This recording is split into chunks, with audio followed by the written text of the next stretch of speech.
Hey everybody, Perry the One-Armed Legend here, and today I'm going to be doing a Blu Ray disc review and unboxing of probably my most anticipated anime Blu Ray release of the year. It is Ghost in the Shell Arise Border 1 Ghost Pain.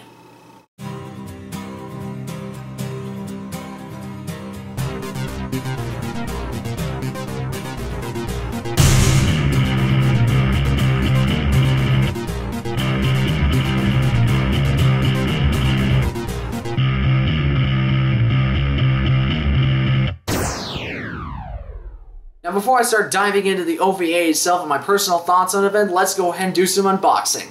Hey everybody, Perry the One-Armed Legend here, and today I'm going to be doing a Blu-ray disc review and unboxing of probably my most anticipated anime release of the year, probably released in general, is Ghost in the Shell Arise. Now, like I said, I'm a huge Ghost in the Shell fan, so I have been anticipating this release for months. I cannot even begin to tell you how excited I am to see this for the first time. I mean, as a Ghost in the Shell fan, I was so worried that there was never going to be another, like, brand new animation or OVA regarding the series, and the fact that this is now coming out, and I've been waiting months to see this, I just can't even begin to exhibit my excitement. It just... Anyways, let's go ahead and stop dawdling and take a look at the Blu-ray disc case itself. Now, as you can tell, I already love the cover art on this one. Right here you can see Motoko Kusanagi here, looking beautiful as always. A little bit younger, I will say, just by the sheer look of the case art. Like, all the other renditions of her, from the manga to the Oshi films to the standalone complex, they've always depicted her as, it looks like a woman at least in her early 30s or mid 30s, I think, is the oldest she's gone.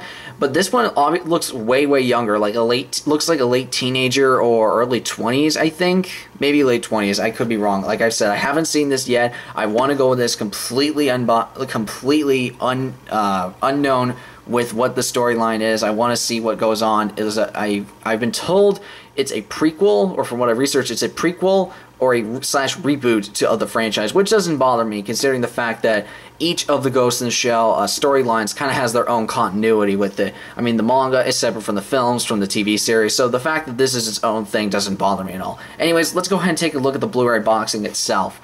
As you can tell, again, there's Motoko and the Kusanagi on the front, looking, again, very beautiful. Very nice, bold red letters of Ghost in the Shell Arise. I don't know if you guys can tell this, but if you look in high definition, you can probably see that if you look very closely, you can actually see the lining of the slipcase itself with the Blu-ray disc art itself. And just zoom in here to get a better look.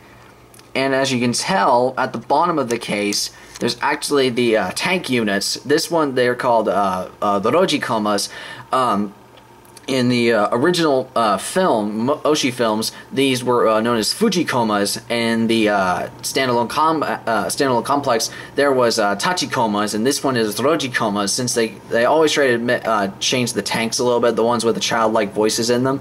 And as you can tell, this is actually number 1, Border 1 Ghost Pain, episode 1. Each of these there's going to be 4 OVAs total. This one's just the first one, and I know there is a limited edition that Funimation is kind enough to release this year, next month, for, I think there's only like 2,500 of these units. I actually got mine early from CD Japan. I just couldn't wait to purchase this one, so I just needed to see this. Anyways, let's go ahead and take the case art, the plastic casing itself, or just the plastic wrap itself, and go ahead and look inside. And here we have the whole disc art itself without the plastic wrapping itself. Let's just go ahead and take a look at the back, the rest of the boxing itself. Shot of the spine right there. Ghost in the Shell Arise. Cast and crew. Let's take a look and see some of the people involved. Based on the manga by Shiro Masamune, fantastic manga creator in my opinion. General Director Kazuchika Kisei, who has been with the franchise for a long, long time. It's nice to see a veteran come back to the franchise. And written and screenplay by Toho Obokata. And if you guys saw my Mardock Scramble review, you know that the reason why I was very interested in Toho Obokata is because I never heard of this guy, and so I wanted to see his work with Mardock Scramble. And so after watching it, being satisfied, I'm very curious to see what he does with this. See, who's doing the music? Cornelius. I've never heard of Cornelius, actually, and I know there's probably someone out there who's like, why haven't you heard of Cornelius? I was like, I just never heard of them before. or I may have probably heard of them. I just can't think of it right now. Maybe they did the music for Marduk. I'm not quite sure, but I'm a little sad that Kenji Kawai and Yoko Kanno are not coming back to do the music for Arise. But either way, they had their shot. They did fantastic soundtracks, in my opinion. So I'm very curious to see what Cornelius does with the soundtrack. Sorry, I'm kind of stumbling on myself. And General Director Masahiko Murata. Yes, there we go. That should be right. And there it says Border 1 Ghost Pain. Anyways, let's go ahead and take the slip case off and take a look at the case art itself. Alright folks, here's the Blu-ray case itself without the slip cover, and as you can see, it's another full rendition of Motoko Kusanagi on top of the Roji Koma. Beautiful black Blu-ray case. I always love that. It really meshes well with the black and red style that it seems like this color palette is going for. Every time I've seen Ghost in the Shell, there's always seemed to be, like, it tries to seem to focus on a different color palette. Like, the original Ochi films seem to have a very cool bluish tint to the film itself. Like, it has a very cool feeling to it. I'm not a big fan of the 2.0, like, really warm color palette to it. It always has, like, a really goldish, orangey feel to it. Standalone Complex had a very purple-ish, greenish tone to it. I don't know why. That just always made me think of purple and green, but just purple in general. Anyways, and this one seems to be very black and red. I just love that. And just beautiful, beautiful case art just of Ghost in the Shell. Here we can see Arise, Ghost in the Shell #1. And let's go ahead and take a look at the back. Alright folks, here's the back of the shot of the back of the Blu-ray case itself. As you can see here, we have Episode 1 Ghost Pain, or Border 1 Ghost Pain. I can't exactly read the plot description itself, so you'll probably have to look that out real quick. But just keep in mind, it is a prequel to the rest of the franchise. It centers around a younger Motoko. I think this focuses around her as a cyber hacker, like pre-Section 9 or something like that, which I think is going to be kind of interesting. It does come with a couple of special features, such as promotional videos, teaser trailers, and a couple of other bonus video footage. So that's pretty interesting. If you want a better description, just go to CD Japan or go to Right Stuff. I'll put a link below to descriptions so that way you can see them. One thing you need to know with this Blu-ray release, it does come with English subtitles, so that makes it a very import-friendly release for English readers or English listeners. So again, let's go ahead and take a look at the inside of the case and the Blu-ray disc art itself. So here's an inside shot of the Blu-ray case itself. I'm a little bit surprised at the fact that there's this little, it looks like a little booklet for Ghost in the Pain, for Border 1 Ghost Pain. Let's go ahead and take a look inside that real quick.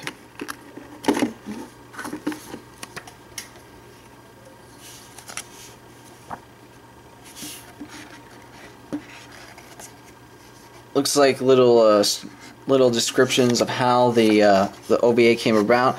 Ooh, it even has character art with some of all the character designs. It seems like all the ones like from the show are getting a little bit of younger design. Yeah, there's Motoko, beautiful as always. Oh, there's Ape-Face Armaki. It's kind of interesting. This is probably the first time I've ever seen that doesn't have like really white hair. It's just brown, and now I can definitely see him as Ape-Face.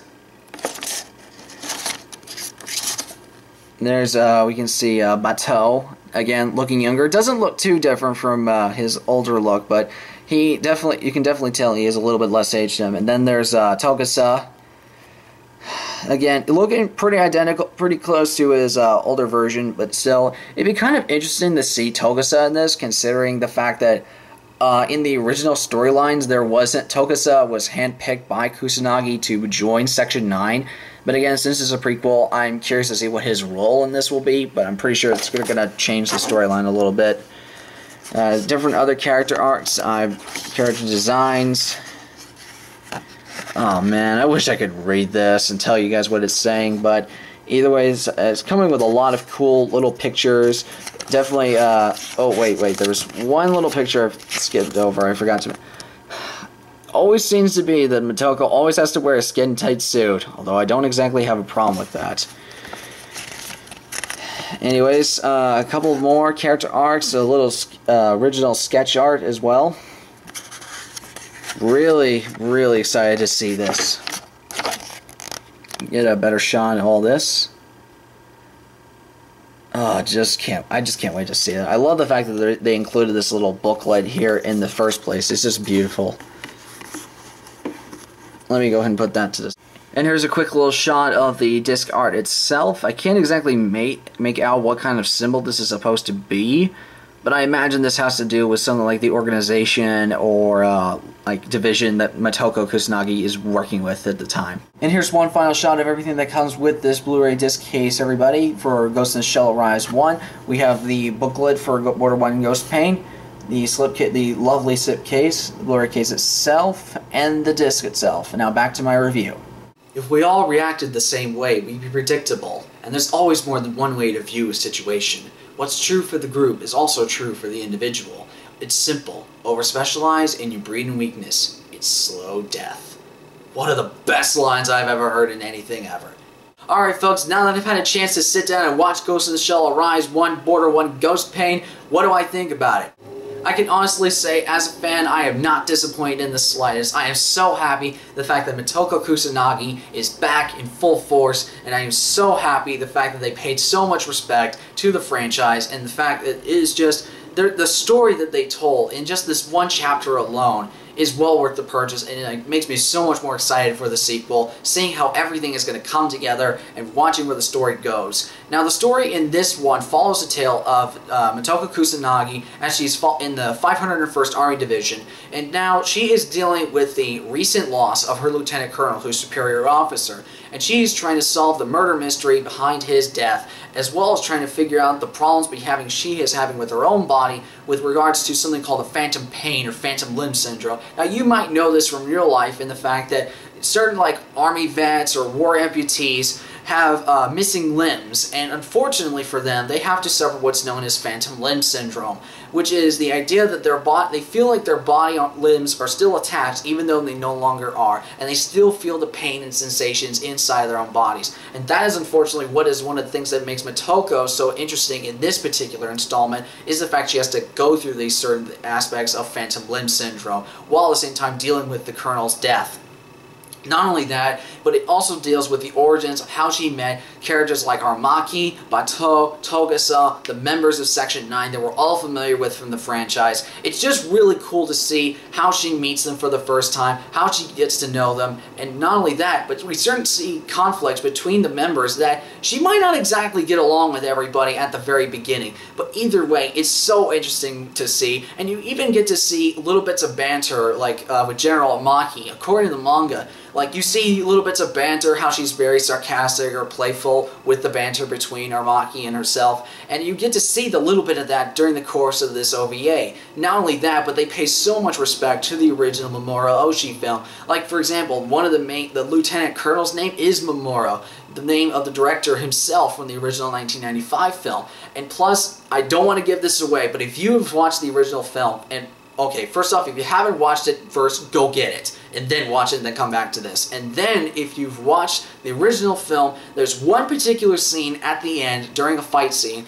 that is, to me, the perfect homage to the original film. I can't describe what it is because I don't want to spoil it, because I want you to see this for yourself. The picture quality for this looks fantastic. The choreography in the fight scenes looks great. It's none of this shaky cam in your face. Like, you actually see all these different punches and throws and flips, and man, Motoko can fight. I mean, we always knew that she could fight, but you can tell that she gets the crap beat out of her sometimes in this OVA, and you actually get to see her be a more vulnerable state than any other point that she has had in this franchise. I really dug that about this OVA. The fact that you know that she's going to become the Major we all know and love. You know that she's going to become this really strong, badass character. And not only that, you even get to see a little bit of her origins, how she came into the world, what happened to her, and seeing what made her become the person that she is now. Not only that, she has another different struggle of gaining her own independence throughout the course of this film, and it's so interesting to see that not only does she have to deal with the loss of a loved one, someone who deeply cared for her, and also learn how to get her own independence, because in the structure of this world, full cyber bodies like one she has is not allowed to have custody of her own body. They need special permission in order to do it, or are granted by the army. They're property. They're seen as objects. In this one, she's treated like an object by a certain amount of people and used as a tool, but she wants to be independent, and I so respect her for that. It just reinforces the idea to me that Motoko Kusanagi is one of my favorite characters ever made, and it helps reinforce the idea that Ghost in the Shell is one of my favorite franchises of all time. I'm so happy I got this Blu-ray. If you're a Ghost in the Shell fan, I highly recommend this.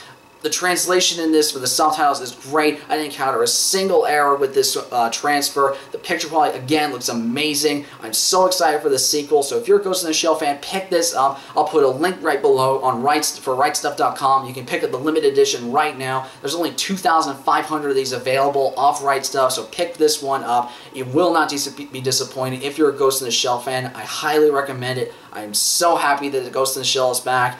And to the Queen of Cyberpunk, I say, welcome back, Major. So there you go, everybody. That's my review of Ghost in the Shell Rise Border 1 Ghost Paint on Blu-ray. I hope you enjoyed this review, and until next time, I'm Perry the One-Armed Legend. You name it, I can play it.